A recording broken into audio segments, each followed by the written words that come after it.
Hey everyone, welcome back. It's part 5 of the Mile High series in which I visit the world's largest comic book store, Mile High Comics in Denver, Colorado, and interview the iconic and legendary owner of that store, Chuck Rozanski. So if you did not get a chance yet to see the first 4 parts of this video series, make sure that you go and check those out. Thanks for all of your comments so far, and I'm really going to appreciate seeing your comments down below in this video as well, because I want to hear what your approach is with regards to pricing in your reselling business. Do you always try to set the lowest price compared to your competition, or do you try to set the price higher than them? And if you try to do that, because some will think that's counterintuitive, what's your reasoning behind that, and how successful has that approach been to you? Do you use a mixture of approaches?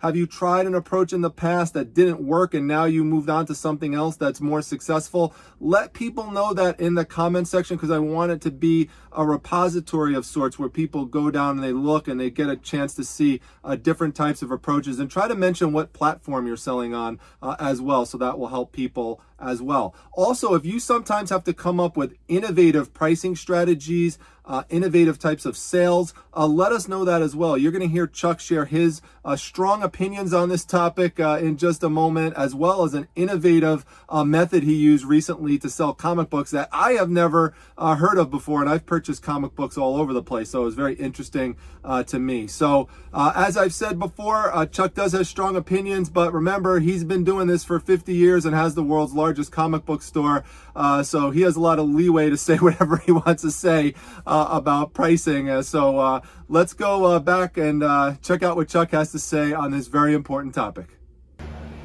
Yeah, so we'll walk over here, and Ricky's back here. Hi. Hi. How you doing? This is the help desk, and you know, out here in the ocean of comics, we have about 500,000 comics, but that's nowhere near what we own, because I checked our eBay listings yesterday, and we had 431,000 listings. 431,000 listings on eBay. Yeah.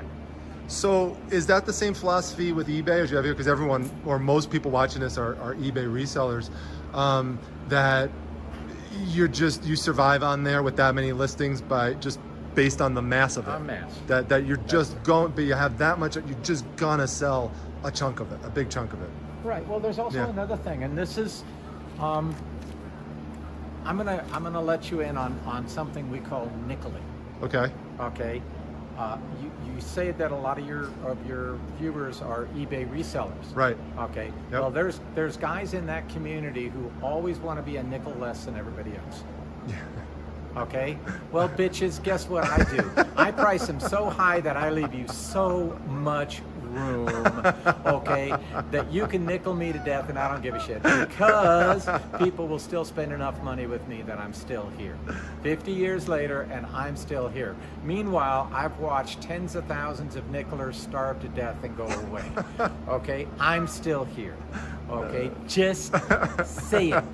But we intentionally price stuff higher because we know it will protect the market. We are not here to make money.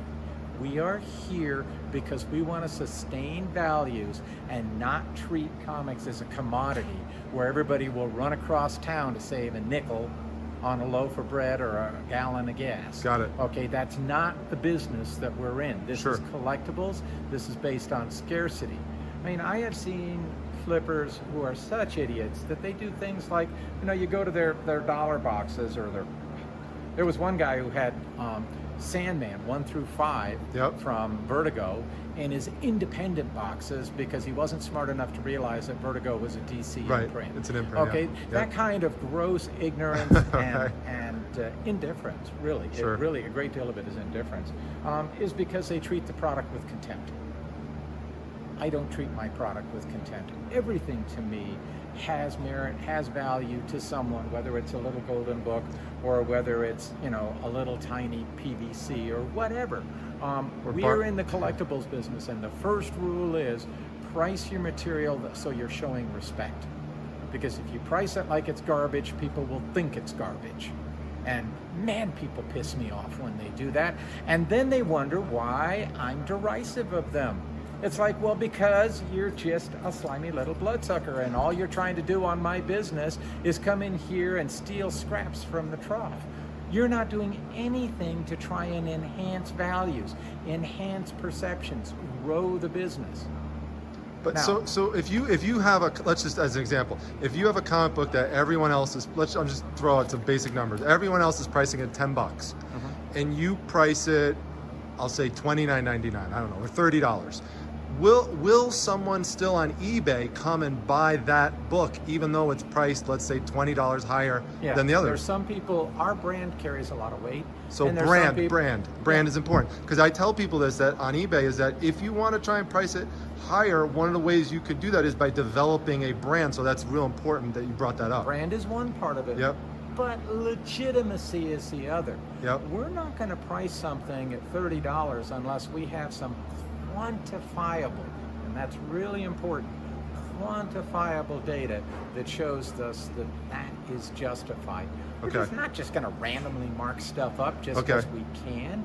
But if we see a book suddenly start to move on us, then yes, we raise the price, and we just let everybody else sell out then, because we have a better pulse on the market than other people do. But if I have a book up for sale and I get on my website 8 orders in one night, it's like, whoa, Nelly, something's going on here. We may not know what it is, but something is making this move. And so then we'll raise the price up. Now, if other people don't follow us, okay, fine. And again, this is where you have to set aside your hubris.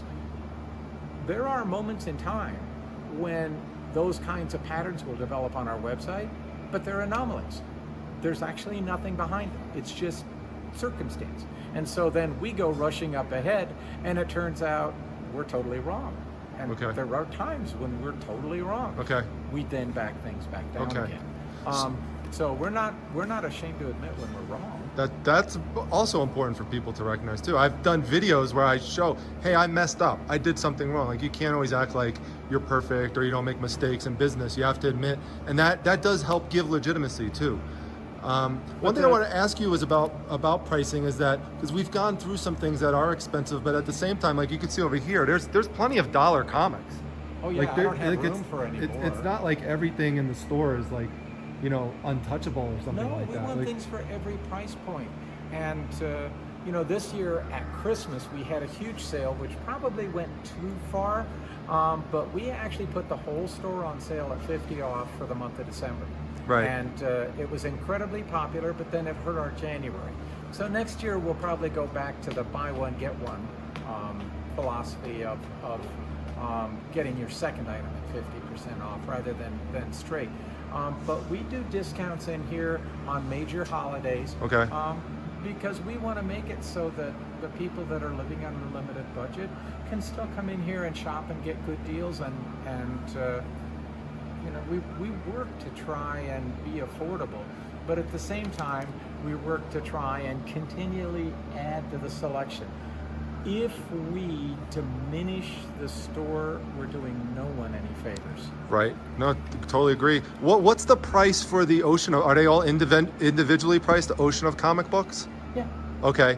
And then over there, I tried to zoom in on it, but it was a little cloudy, but that's a dollar. They're dollar comic books, 6 for $5 and 40 for $30. So, you know, you can come here and, you know, get great deals on comic books. Yeah. And we put really good books in there. And like this last Saturday, we had we had so many collections come in last week that kind of out of desperation, I told Pam, let's just put all of these on a table. We're going to pick out the keys, the ones that we have to have for back issue. But out of 40 boxes, I think we picked out 6, something like that. The 34 boxes that remained, we sold them for $9.95 a pound. So we did a pound sale. I've never heard of that before. Yeah, I stole the idea from some people down in Texas that were doing it. Wow. Anyway, we sold 50 pounds, $500 in an hour. Wow. And then shut it down. Wow. But if anybody out there is thinking about doing it, you have to limit the time. Okay. It's not the kind of thing that you can do all day. Yeah. Do you do your pound sale, whatever price point you want to pick, Right. and then for sure leave an empty box, empty box, empty box, empty. So you need an empty space so that people can put their stacks. Right. Okay. Also, be prepared that if you don't leave some space, people are going to start hip checking and elbowing each other. Yeah. Yeah. It And- can get a little feisty in there. Yeah, yeah. But it's a fun thing. It's the Feline's Basement kind of craziness, because you tell people, okay, boom, 1 hour and we're done. Right. Grab what you can, Right. and watch out, because the guy next to you is going to be grabbing it faster. And Yeah. it makes for this feeding frenzy that actually is fun. It's not, if you put them too close together, it's not fun. But Yeah. if you spread them out a little bit, Yeah. so that everybody can have their own box to go through, it works out good. And again, that's part of the whole premise of making things entertaining and making them fun.